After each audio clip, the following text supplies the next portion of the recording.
Welcome Wellington, I'm Graham Bloxham for Wellington in Your Pocket and 5 Live. Today, on this wonderful sunny day, I'm sitting here with a sports person, a real estate entrepreneur and a veteran hockey player. Welcome in Mike Seymour. Good to see you, Mike. Thanks for the intro, Blocks. Yeah.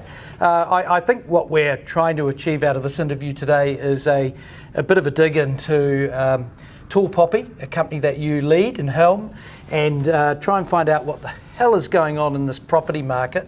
It's a shambles to what I see from the outside, but point of disclaimer, Tall Poppy did help me sell my recently deceased father's home out in Upper Hutt, and I need to say that the service that I had from them was quite magnificent, and I was able to negotiate a low fee. So is it all about low fees? Well, Blocks, no. I mean, obviously we cut our teeth in a market where fees are very rampant. They're very high.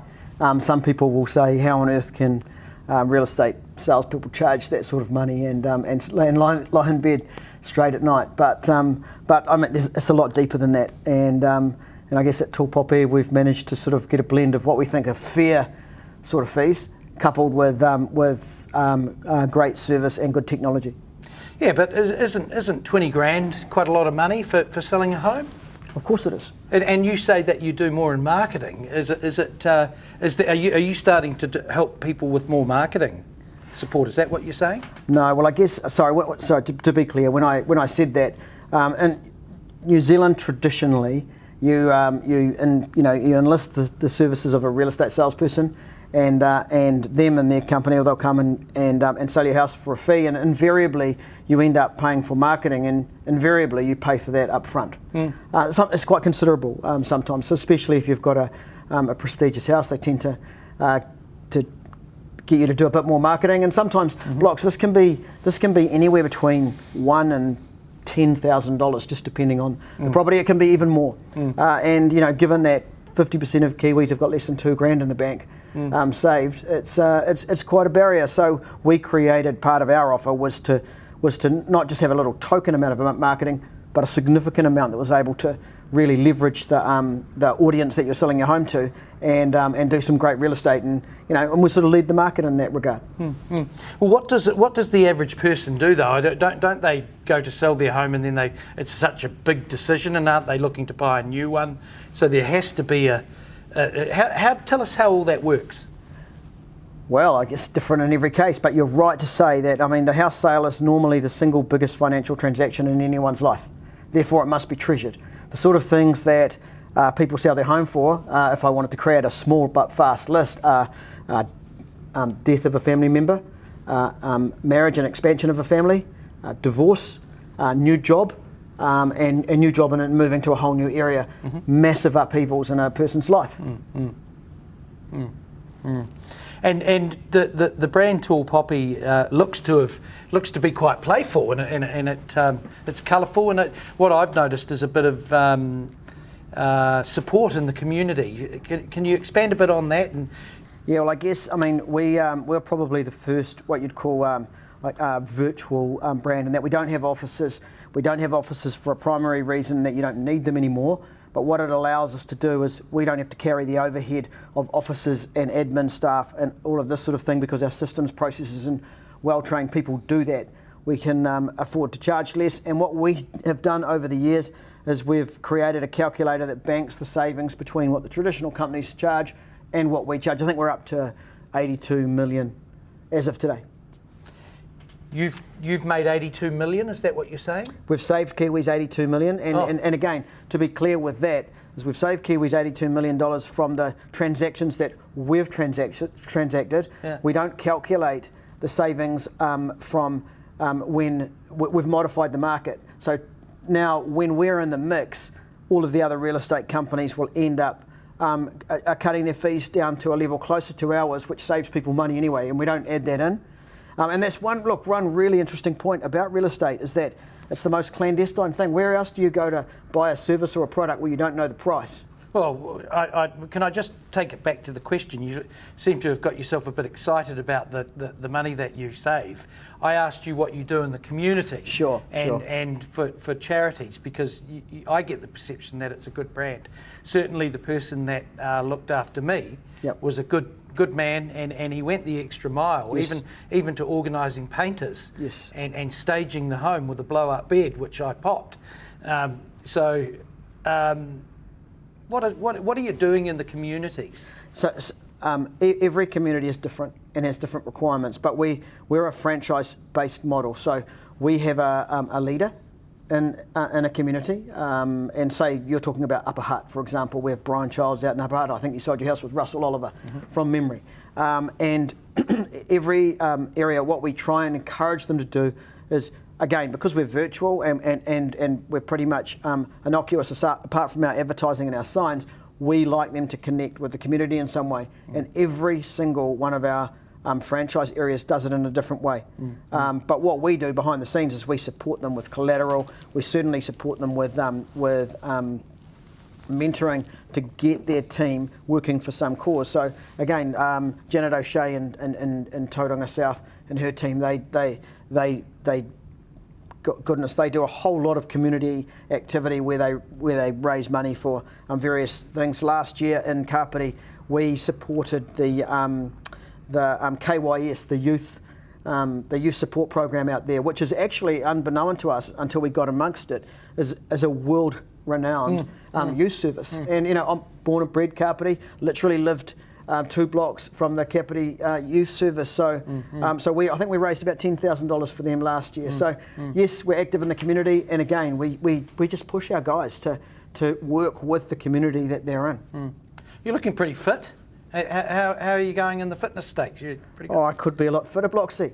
I haven't seen Mike for 28 years, and back in the day I was able to supersede Mike in the Upper Hutt Rugby Club by running cleanly around him on the wing. I was a winger, he was a winger, and I cleaned him out and went on to play for the Wellington Juniors. And I wonder if you've ever recovered from that. No, Bloxy, I'm sure it was a traumatic moment in my life. I may have had to go to hibernation. Probably why I ended up going and playing hockey later in life. I just couldn't handle that memory. Oh, it's good for me. Very, very good for me.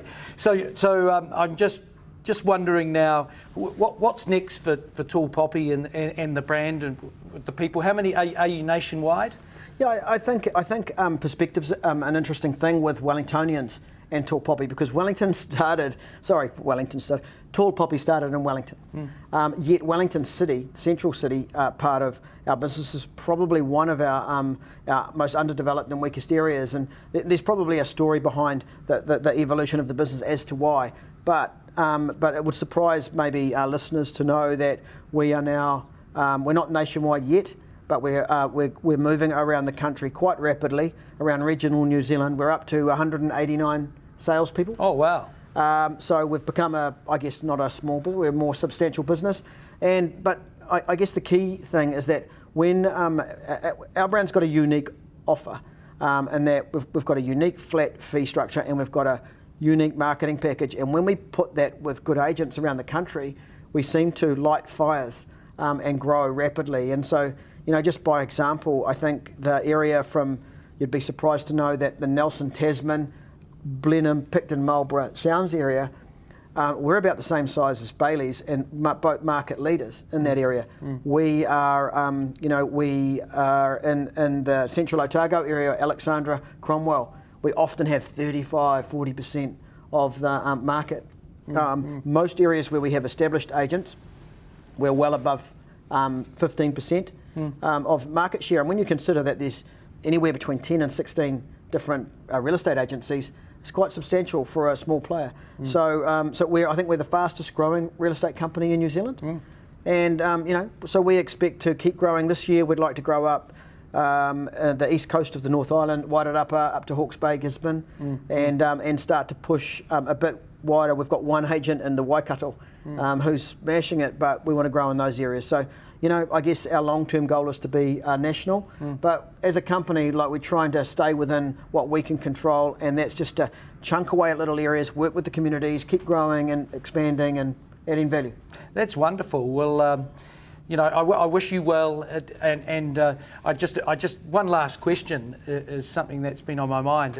Is it who are the people that are buying homes? Are you finding younger people, or is there a skew to a different group of people buying homes? Yeah, it's a really good question, and it's been a really intriguing and gosh, the market has been chaotic, and commentators all the time are talking about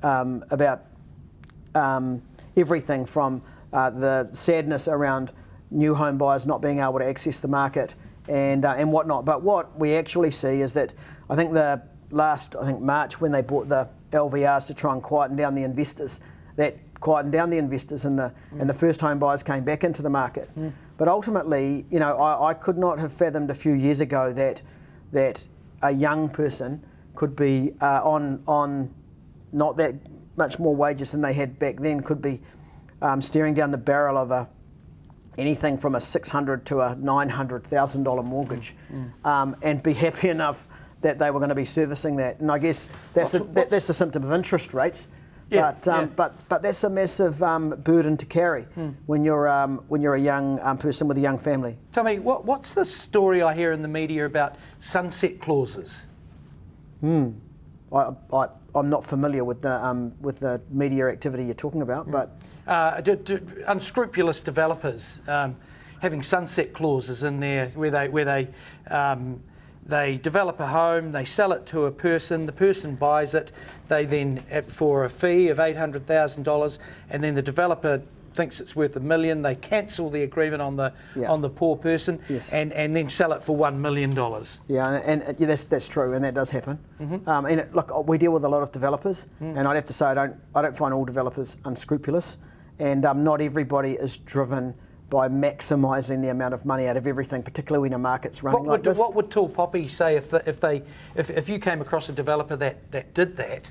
What would Tall Poppy say? What would you do? Well, I mean, if we knowingly came across someone that we felt was going to renege on, so sunset clauses are not illegal if the clause is in the document, it's in the document. I think the key thing for people is to take strong legal advice when you're doing a transaction to make sure you're not exposed to something that you otherwise wouldn't want. What would you do if you came across one?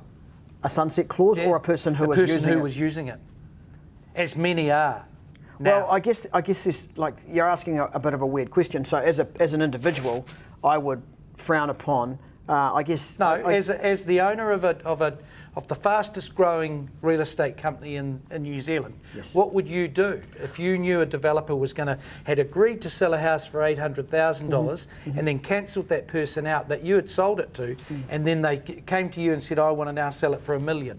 What would you do? Well, there's nothing legally that we could do, but if you ask the question in a different way, would we work with the developer in the first place if we knew that they operated in an ethical manner that was unfitting for our comfort level? Of course you would. The question is, would you sell the house again for $1,200,000 more? Interesting.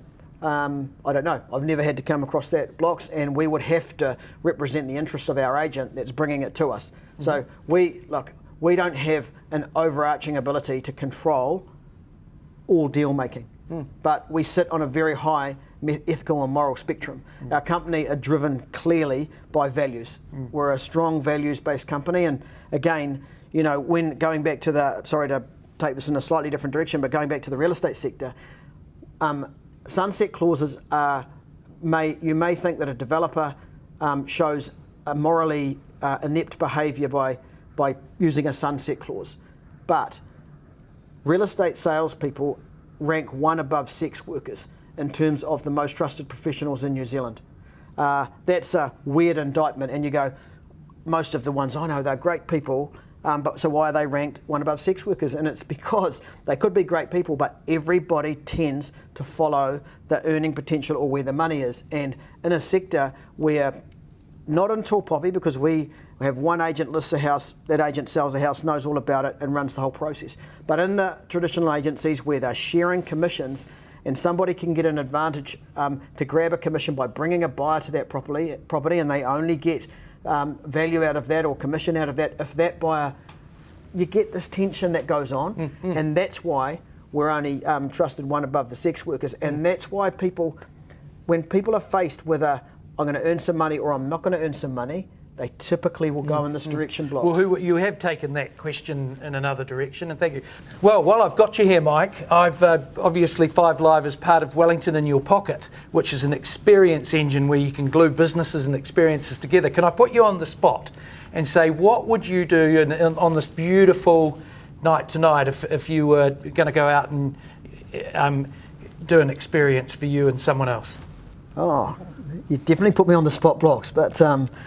well, assuming that I hadn't already driven into town, what I would do, probably the favourite thing, my partner Gabe and I, we've both got these Evolve electric skateboards that you see hooning around the place now, and they're a lot of fun.